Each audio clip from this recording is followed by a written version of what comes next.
नमस्कार किसान भाइयों, स्वागत है आपका आपकी पसंदीदा फसल क्रांति यूट्यूब चैनल में। कृषि की वीडियो देखने के लिए और कृषि की जानकारी के लिए आज ही हमारे चैनल को सब्सक्राइब करें और बेल आइकन दबाना ना भूलें ताकि आपको समय पर कृषि से संबंधित जानकारी मिलती रहे।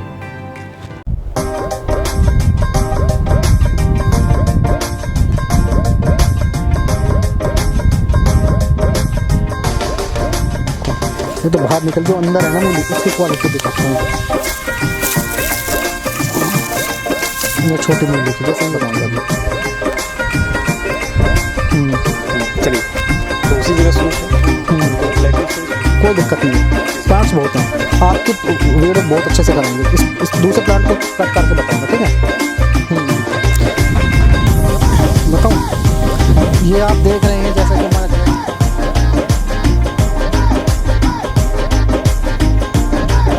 मेरा नाम लोकेंद्र सिंह है और यहाँ ये दोहाई गांव में स्थित मेरा फार्म है, जिसमें मैं वैज्ञानिक तरीके से जैविक खेती, जो आजकल बहुत प्रचलित है और लोगों में बहुत डिमांड है, भारत सरकार भी जैविक खेती की ओर बहुत बढ़ावा दे रही है, प्रोत्साहन दे रही है, उसकी खेती में बहुत तरीके से कर रहा हूँ। आप देख सकते हैं पूरे खेत में ड्रिप लाइन बिछी हुई है और जिसमें हम विदेशी सब्जियों की और ख़ासकर जो भारत में जो अपनी सब्जियाँ उगाई जाती हैं उनकी हम उन सब्जियों की हम जैविक खेती कर रहे हैं।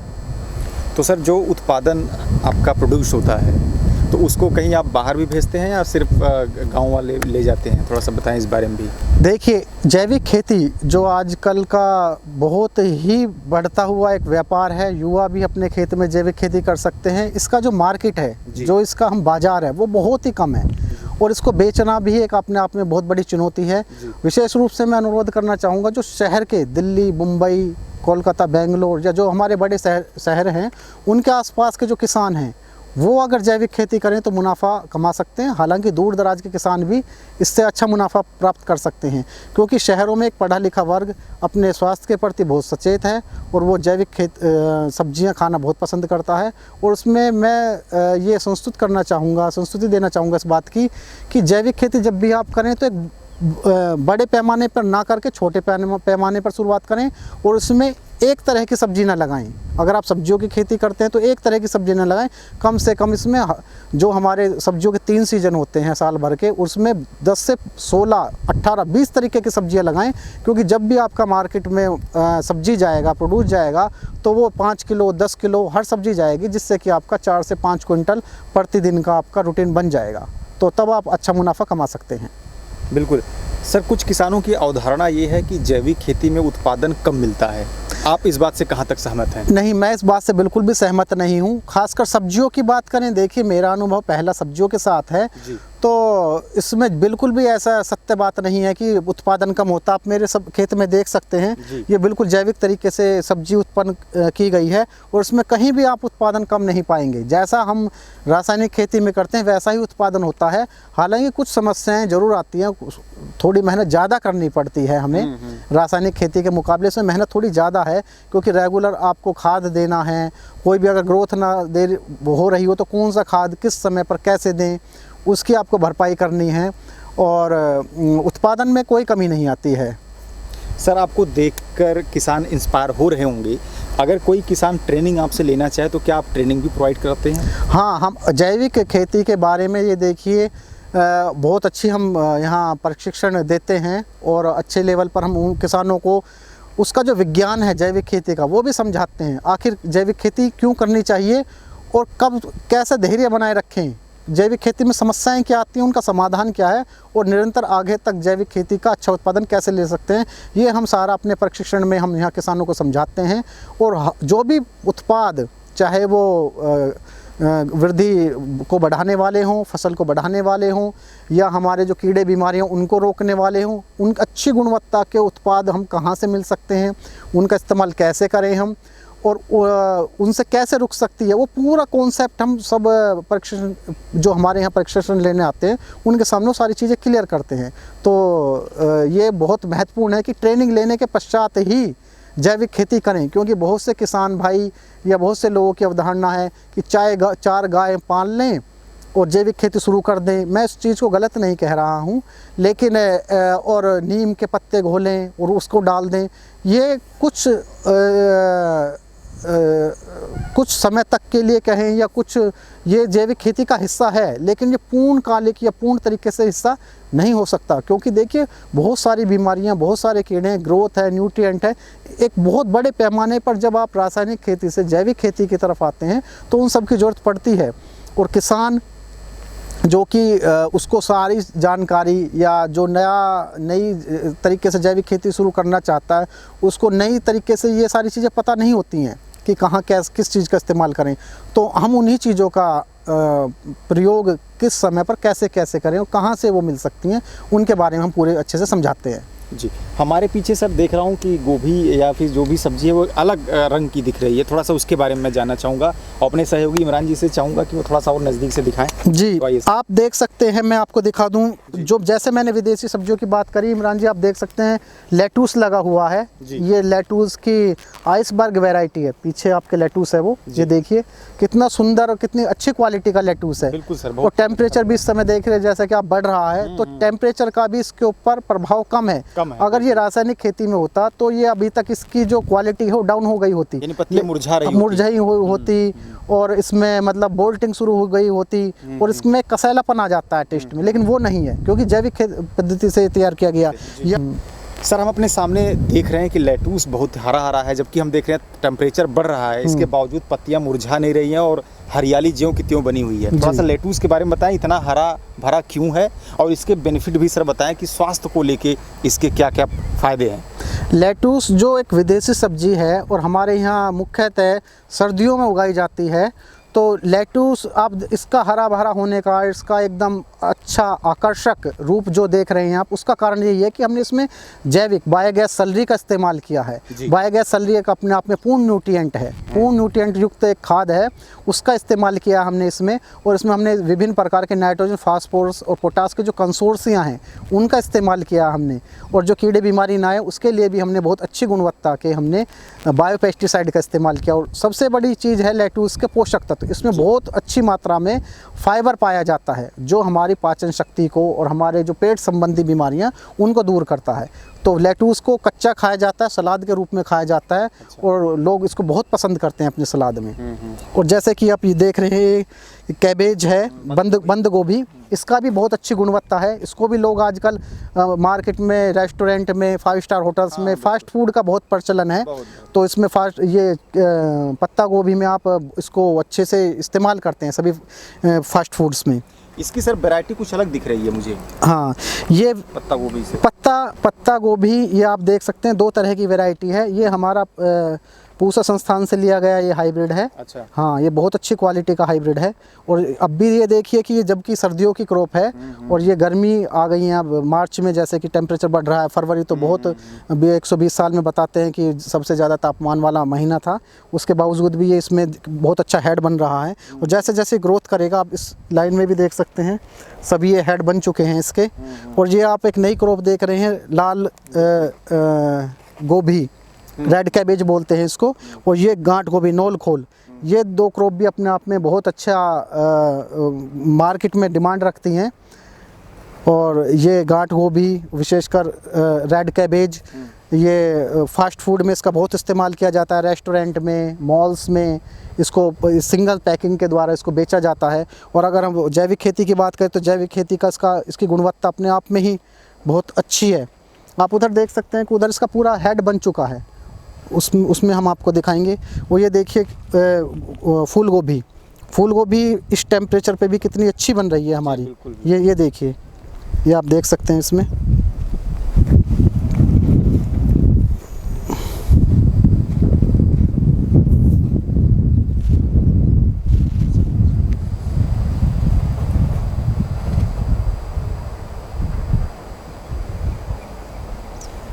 सर उस क्रॉप के बारे में बताएं। ये मिर्ची है। ये मिर्च हमने टनल में लगाई थी जाके हम लोगों को बता सकें कि सर्दियों में लगा दी थी हमने। अच्छा। इसके ऊपर हमने टनल की पॉलीथीन चढ़ाई थी और उसको फिर हमने फरवरी के मिड में इसको हटा दिया था, जिससे अब ये ग्रोथ करेगी और अच्छा उत्पादन देगी मिर्ची की। और ये हमारी केल क्रॉप है, इसको केल बोलते हैं। इसको कश्मीर में बहुत पसंद किया जाता है, कश्मीरी लोग इसको बहुत पसंद करते हैं, इसका साग बना के खाते हैं और इसको बहुत सारी व्यंजनों में इस्तेमाल करते हैं। इसका मार्केट प्राइस बहुत ज़्यादा है। तो इसका सर वर्तमान स्वरूप यही है या कुछ और चेंज होगा? नहीं, बस इसके हम आप जिस तरह से हम देख रहे हैं, ये इससे हम कम से कम 50 किलो केल ले चुके हैं। अच्छा। हाँ, इन 2 बेड से हम 50 किलो ले चुके हैं और इसका मार्केट का रेट 200 रुपये प्रति किलोग्राम है जो मार्केट में बिक रही है। और इसमें कुछ नहीं करना है, मैं आपको इसका हार्वेस्टिंग मेथड बता देता हूँ। ये जो आप देख रहे हैं ये केल का, इसमें बहुत पोषक तत्व हैं, इसमें इसको बहुत पसंद करते हैं रेस्टोरेंट और होटल्स में लोग। ये मूली है, ये तो ओवर हो गई है, इसको रहने दो, मटर पे।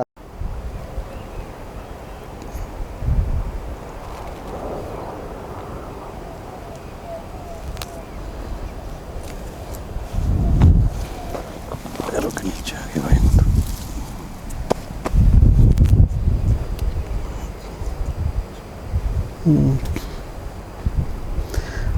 ये आप अब इस समय हमारे मटर देख रहे हैं। मटर कितनी अच्छी गुणवत्ता की है, कितना प्लांट्स आप देख सकते हैं, फलियों से पूरा भरा हुआ है। जैसे जो किसान भाइयों की अवधारणा ये है कि जैविक खेती करते हैं तो उत्पादन कम होता है, ऐसा कुछ भी नहीं है। आप देख सकते हैं कितनी हायर बम्पर यील्ड है ना, फलियाँ पूरी लदी हुई हैं, प्लांट्स देख सकते हैं। और दूसरा कि आप इसमें हमने पूरा जैविक तरीके से तैयार किया। इसका जो इसका स्वाद है या टेस्ट है मटर का, वो बहुत अच्छा है। अच्छी गुणवत्ता की फलियां हैं और उत्पादन बहुत अच्छा है पर प्लांट का इसमें। और ये हमने 9 बेड लगाई हैं और बहुत अच्छे उत्पादन के साथ हमारी जा रही है। सबसे बड़ी बात मैं आप किसान भाइयों से ये कहना चाहूँगा, जो भी जैविक खेती की तरफ अग्रसर होना चाहते हैं, कि इसमें जैविक खेती में आपको मुनाफा ज़्यादा मिल जाता है, पैसा ज़्यादा मिल जाता है। जो मार्केट में मंडी में आप देने जाते हैं उसका डबल ट्रिपल मिल जाता है। लेकिन बशर्ते देखिए, जैसे कि मटर, अगर आम किसान रासायनिक खेती की बात करे तो इसी मटर को वो 2 एकड़ में, 3 एकड़ में, 4 एकड़ में लगाता है। लेकिन हमने इसी मटर को 3 बेड, ये 9 बेड में लगाया है और 9 बेड से हमारा इतना होता है कि ऑर्गेनिक की डिमांड हमारी पूरी हो रही है इससे। आइए,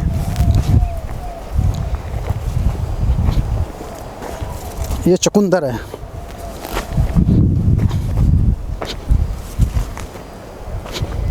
टेस्ट करो, आप खाओ इसको। इंडो अमेरिकन की है, जो भरी हुई फलियाँ में तोड़ के खाओ। मैं यही पूछने वाला था। ना खा लो नहीं नहीं, बिल्कुल बिल्कुल। अरे यार, इसमें पूछने की क्या बात है।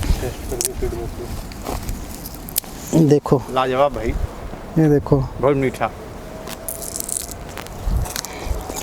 अभी बहुत स्वादिष्ट। सबसे बेस्ट वैरायटी लगी है हमें।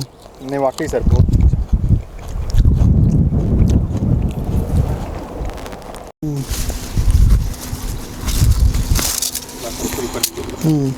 ये चुकंदर है हमारा, बीट रूट जिसको बोलते हैं। इसकी भी बहुत अच्छी डिमांड है ऑर्गेनिक के मार्केट में।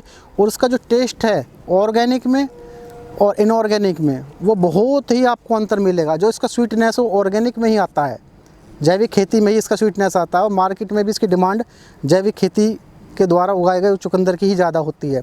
तो आपको ये देखिए कितना अच्छा शेप साइज़ है। भ्रांति है लोगों में और किसानों में भी कि भाई अगर इनऑर्गेनिक करेंगे तो वो साइज़ नहीं मिलेगा, ग्रोथ नहीं होगी। आप देख सकते हैं मटर में भी आपने देखा और चुकंदर में भी आप देख सकते हैं कि कितने अच्छी क्वालिटी का हमारा चुकंदर आया है। पूरा लीफ साइज़ है, लीफ का ये कलर भी कोई डिस्टर्ब नहीं है इसमें, आप ये देख सकते हैं। फ्रूट साइज़ में भी कोई कमी नहीं है। तो अच्छा उत्पादन हमें मिल सकता है, इसमें कोई दो राय नहीं है। आइए नेक्स्ट, पालक।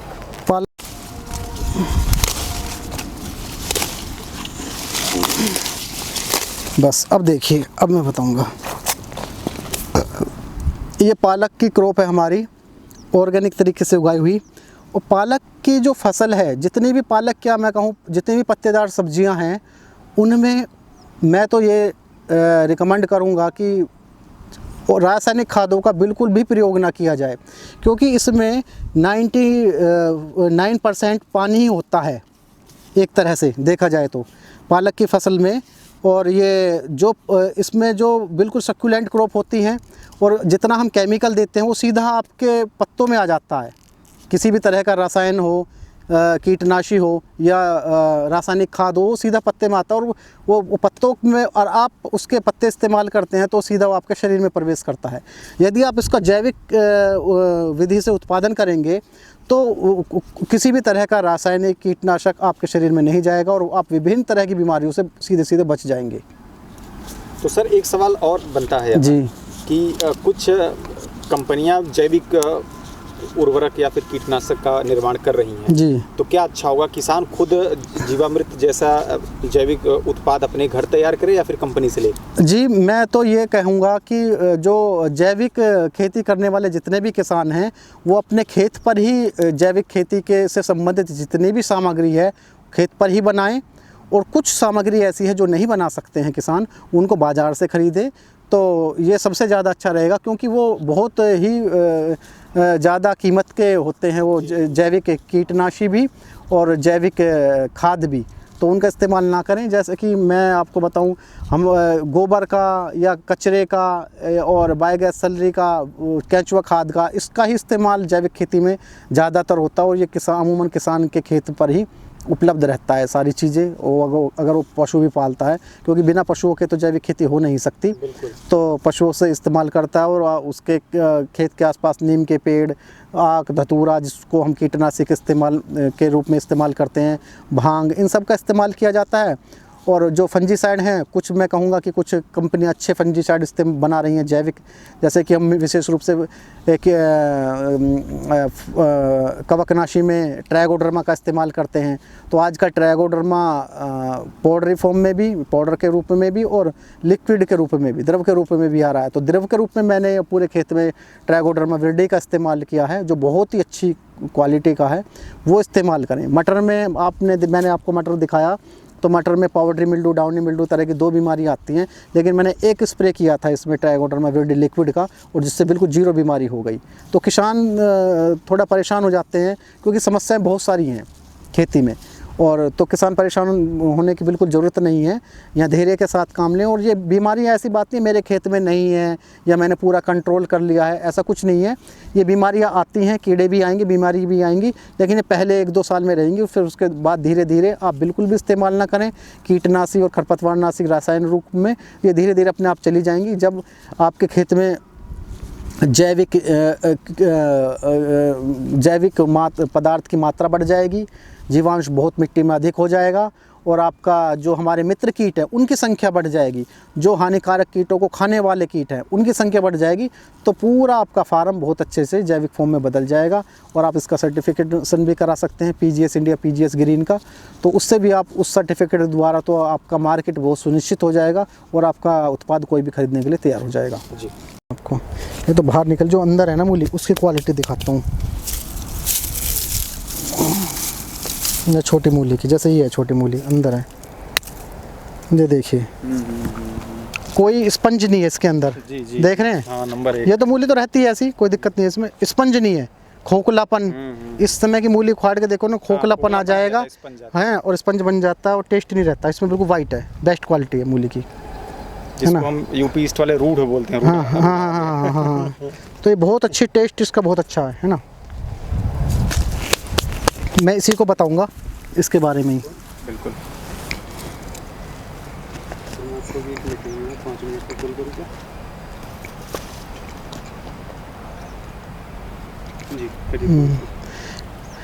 ये मूली है जैविक तरीके से उगाई हुई, और इसमें आप देख सकते हैं ये मैंने मूली इस फील्ड में से निकाली है, इस बेड में से, और ये 3 महीने पुरानी क्रॉप है। अब भी इसमें बहुत अच्छी प्रचुर मात्रा में मूली आ रही है, कोई बीमारी नहीं है, कोई कीड़ा नहीं है, और इसमें क्वालिटी जो गुणवत्ता है, जैसे पहले दिन निकली थी वैसे ही अब तक भी 3 महीने बाद ही वैसे ही बनी हुई है। और इसमें आपने देखा होगा, जो मूली पुरानी हो जाती है, टेम्परेचर ज़्यादा हो जाता है, तो स्पंज सा बन जाता है मूली के अंदर, जो गुणवत्ता को घटा देता है, टेस्ट को कम कर देता है। लेकिन इसका टेस्ट, गुणवत्ता वैसी ही बनी हुई है जो पहले लोट में निकली थी, जो हमने पहली बार मूली निकाली थी।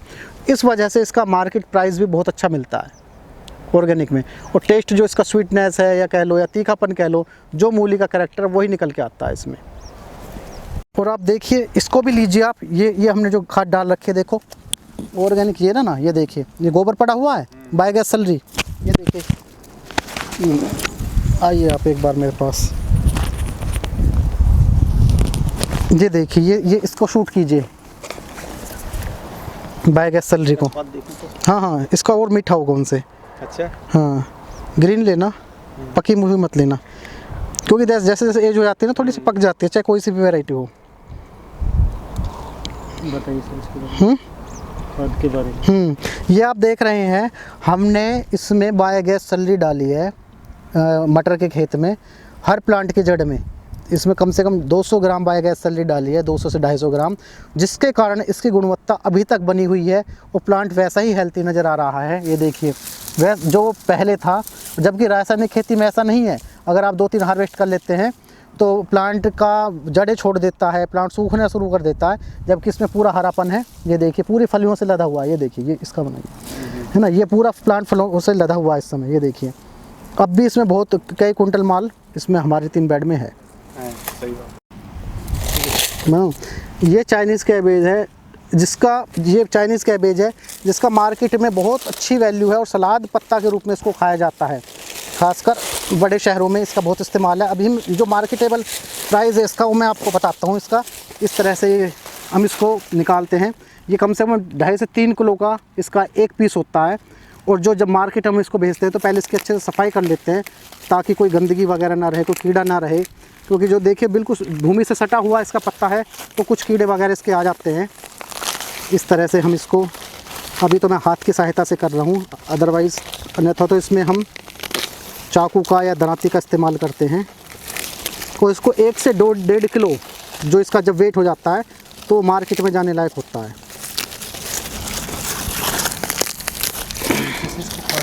हाँ, ये नीचे से इसको काट दिया जाता है ताकि ये बिल्कुल साफ़ धुल करके ये जाए मार्केट में। और इसके अवशेष को सर किसान चाहे तो गला सड़ा, हाँ हाँ हाँ, खाद ही बना सकते हैं। ये रहा।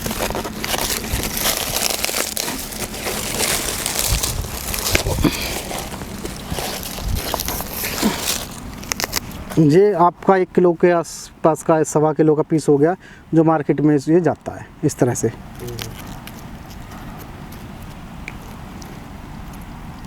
इसको तो मसालेदार सब्जी भी बन सकती है। हाँ, सलाद के रूप में इसका ज़्यादा इस्तेमाल किया जाता है।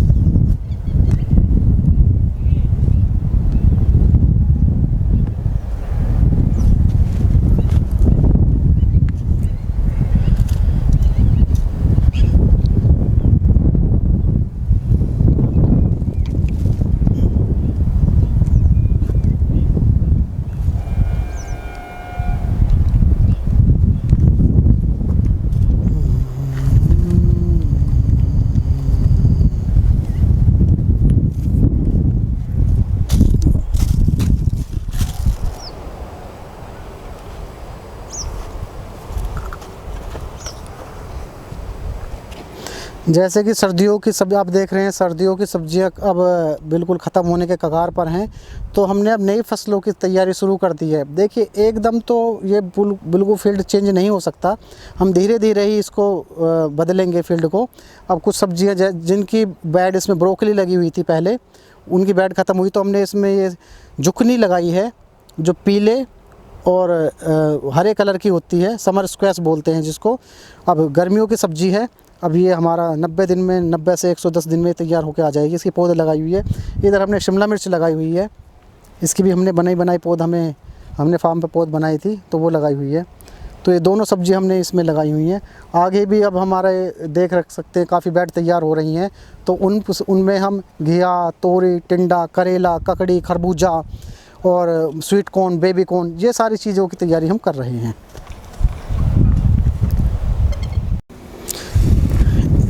बताऊं, ये आप देख रहे हैं जैसा कि हमारा जैविक फार्म है, और इसमें हमने गेंदे की भी 2 लाइनें लगाई हुई हैं। गेंदे की 2 लाइनें लगाने का हमारा उद्देश्य यही है कि ये नेमाटोड जो मिट्टी में होता है, बैंगन की क्रॉप में, मिर्ची की क्रॉप में, शिमला मिर्च में, उनकी जड़ों में जो गांठें बनती हैं नेमाटोड के कारण, वो बहुत नुकसान करती हैं। लेकिन ये ये गेंदा अपने एक विशेष गुण के कारण नेमाटोड को अपनी ओर आकर्षित करता है और अपने अंदर उनको लेता है उनकी जड़ों में। तो इससे नियंत्रण, ये जैविक नियंत्रण बहुत अच्छे से नेमाटोड का हम गेंदा लगाकर कर सकते हैं। 2 लाइनें काफ़ी हैं 2 या 3 एकड़ के फार्म में।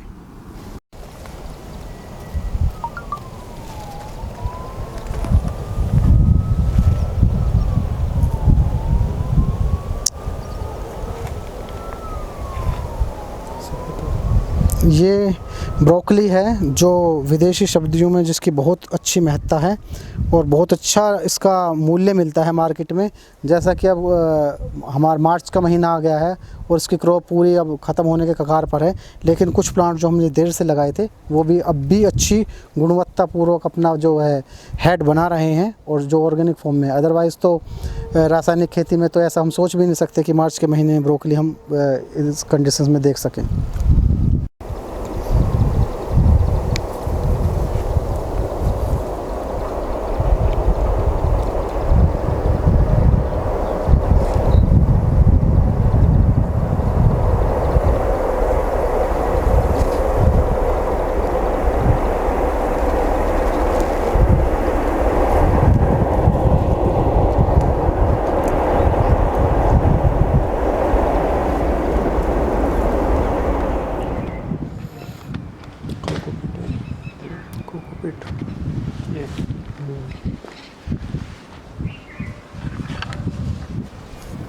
तो बताएंगे थोड़ा सा। ये हमारा जो ये आप ड्रम देख रहे हैं, इसी तरह के हमारे पास 20-25 ड्रम हैं जिनमें हम जीवामृत खाद या और भी किसी भी तरह के बायो पेस्टिसाइड बनाते हैं तो उनके लिए हम इस्तेमाल करते हैं। इसमें हम जीवामृत के लिए 2 किलोग्राम गुड़, 10 किलोग्राम देसी गाय का गोबर, 10 किलोग्राम गोमूत्र और पीपल या बरगद के पेड़ की 2 किलो या 1 किलो मिट्टी मिल जाए आपको स्वस्थ पेड़ की, उस मिट्टी का मिश्रण को इसको घोल करके और 2 किलोग्राम बेसन, इनको घोल करके हम इसको 15 दिन के लिए रखते हैं तो हमारा जीवामृत घोल तैयार होता है जो पौधों के लिए बहुत ही पोषक तत्वों से भरपूर रहता है। जीवामृत को कैसे प्रयोग करते हैं? स्प्रे जड़ में या स्प्रे करते हैं पत्तियों पे? इसको अगर हम स्प्रे करना चाहते हैं तो इसको पहले हम छान लें अच्छे से बारीक कपड़े के साथ और 5 लीटर मात्रा या 10 लीटर मात्रा हम 100 लीटर में मिला करके स्प्रे भी कर सकते हैं और आप ड्रिप के माध्यम से भी हम इसको चला सकते हैं। अच्छा, किसान भाइयों से मैं ये कहना चाहूँगा कि जो आप फसल लगाते हो उससे पहले आपको नर्सरी बनाना बहुत ज़रूरी है और अपने खेत पर ही नर्सरी बनाएं तो ज़्यादा अच्छा है। नर्सरी 2 तरीके से बनाई जाती है, एक तो आप प्लास्टिक की थैलियों में मिट्टी और बालू और पत्ती की खाद का इस्तेमाल करके भी बना सकते हैं। दूसरा इस तरह की प्लग ट्रे आती है 99 सेल की, इसमें वर्मिकुलाइट, कोकोपीट, परलाइट का मिश्रण मिला करके उसमें भी बना सकते हैं। जैसे कि हमने देख सकते हैं आप तोरी की नर्सरी बनाई है और उधर खीरे की बनाई हुई है, पीछे मेरे देख सकते हैं आप टमाटर की नर्सरी भी मैंने बनाई है। तो विशेष रूप से जो नर्सरी द्वारा बनाई गई जो फसलें हैं जिनकी हम नर्सरी बनाकर लगाते हैं खेतों में, वो अपने खेत पर ही बनाएं और जो डायरेक्ट सीड सोइंग जिनके हम कर सकते हैं उनकी हम सीधे बिजाई के रूप में हम लगाएं। न्यूट्रिएंट नर्सरी तैयार करते टाइम क्या क्या न्यूट्रिएंट देने से किन बातों का ध्यान रखना है? वो हम जब हम नर्सरी लगाएं तो विशेष रूप से 2-3 बातों का हमें विशेष रूप से ध्यान रखना चाहिए। जैसे कि ट्राइकोडर्मा विरिडी आता है, उसको 25 किलोग्राम मिश्रण में 1 किलोग्राम मात्रा अच्छे से मिलाएं ताकि कोई कवक जनित बीमारी हमारी नर्सरी में ना आने पाए। और न्यूट्रिएंट में मैं ये कहना चाहूँगा कि जीवामृत का जो हम घोल बनाते हैं उसको छान लें कपड़े से और उसको 10 ml 1 लीटर में मिला करके 1 दिन के अंतराल पर हम रेगुलर हम नर्सरी में दें तो अच्छी और स्वस्थ नर्सरी हम प्राप्त कर सकते हैं।